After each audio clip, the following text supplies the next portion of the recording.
At this point, we've discovered that Rosh Hashanah and Yom Kippur are the bookends of the period known as the 10 days of Teshuvah. And they are special days. That's why they're Yom Tov. They're not weekdays like the other days of Teshuvah. And not only are they special days, they're even beyond the Shabbos, because there's a Shabbos between Rosh Hashanah and Yom Kippur, what we call Shabbos Shuvah, the Shabbos of unique Teshuvah, of a unique form of return and connection to Hashem. And the reason for that is because what we've identified is what Rosh Hashanah and Yom Kippur share in common is access to the core of our neshama, the etzem, the essence of who we are. On Rosh Hashanah, we see that expressed in our ability to accept Hashem's authority, because as we learned, in order for a person to accept Hashem's authority in a meaningful and lasting way, they actually have to let go of all the stuff that they are normally connected to, their beliefs, their expectations, their emotional connections. Say, here I am, I'm ready to serve, I'm ready to do whatever Hashem wants. And in order to find that resilience, to be able to find that level of commitment, one has to be in touch with the absolute essence of the soul. Yom Kippur, in a certain regard, does this in an even deeper fashion, because what we've identified is Yom Kippur is a day where Itzumo Shel Yom, just the essence of the day is mechaper, cleanses and washes away all of the dirt, all of the negativity that we've attracted towards ourselves through the course of the year, through the things that we've done. And it's not through the actions of Teshuvah that we reach that point of clarity or that point of resolution or that point of atonement. It's because we expose the inner self. And what we've learned is that inner self was never contaminated and can never be contaminated by anything that we do wrong in our lives. Just in the same way as we don't create that core, just in the same way as we cannot manufacture our own DNA, in the same way we cannot get rid of that core, in the same way as we cannot swap out or destroy our DNA. It is the core of who we are. And that is the greatness and the power of Yom Kippur. It's the time when we recognize, oh, this is me. It's almost like a light bulb experience. It's a wake-up call to say, I thought I was, during the course of the year, I thought I was the person who was lazy. I thought I was the person who was distracted. I thought I was the person who succumbed to temptation, all the various things, the wounds of our soul that we tend to focus on. And Yom Kippur says, actually, none of that is me.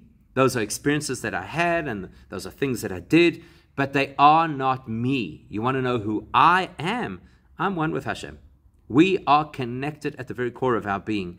And therefore, as the Alter Rebbe, the first Rebbe of Chabad, would say, the nature of a Jew is that a Jew never wants to in any way disrupt their connection to Hashem, but beyond that is incapable of severing that or damaging that connection that we have with Hashem. Now, on Rosh Hashanah, we saw that very deep, powerful experience, which speaks to the core of our soul, had to be linked to some kind of practical thing that we do. And that's why we blow the shofar.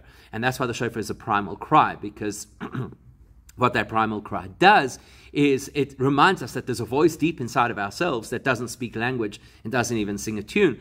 It's just the core expression of, this is me. And if we take that action, that shofar, we use it as an anchor. We use it as a means of conducting the essence and the power of the day, so it's something tangible that we could relate to. So the question is, what is there on Yom Kippur that is the equivalent? And it's funny, because there is no positive mitzvah that we associate with Yom Kippur. The mitzvah is to afflict ourselves, which is, although it's stated in the Torah as a positive mitzvah, it's a whole lot of things that we have to remove from our lives. So we remove our regular shoes, and we wear non-leather shoes, and we remove food and drink from our lives, and we're not allowed to apply perfumes and colognes and creams and ointments and things. So we remove a whole lot of things from our lives. We even remove the intimacy with our own spouses, which is not permitted over the course of Yom Kippur.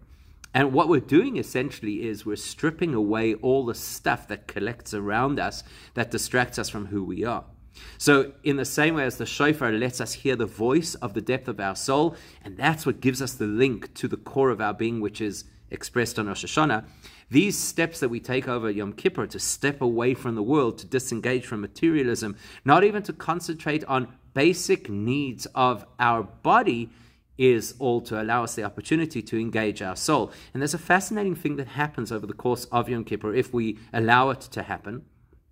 When we let go of our concern and anxiety about how hungry and thirsty we're going to be, and instead we focus on just allowing the neshama to express itself, and that means immersing ourselves completely in the experience of the prayers, and in the experience of Yom Kippur, and in the experience of hearing the voice of our own soul, We actually don't notice anymore that we're hungry or thirsty because we realize that isn't even who I am. Who I am is so deep and so powerful and so profound that it exists even when I'm not feeding the parts of myself that I always believed were critical to my survival.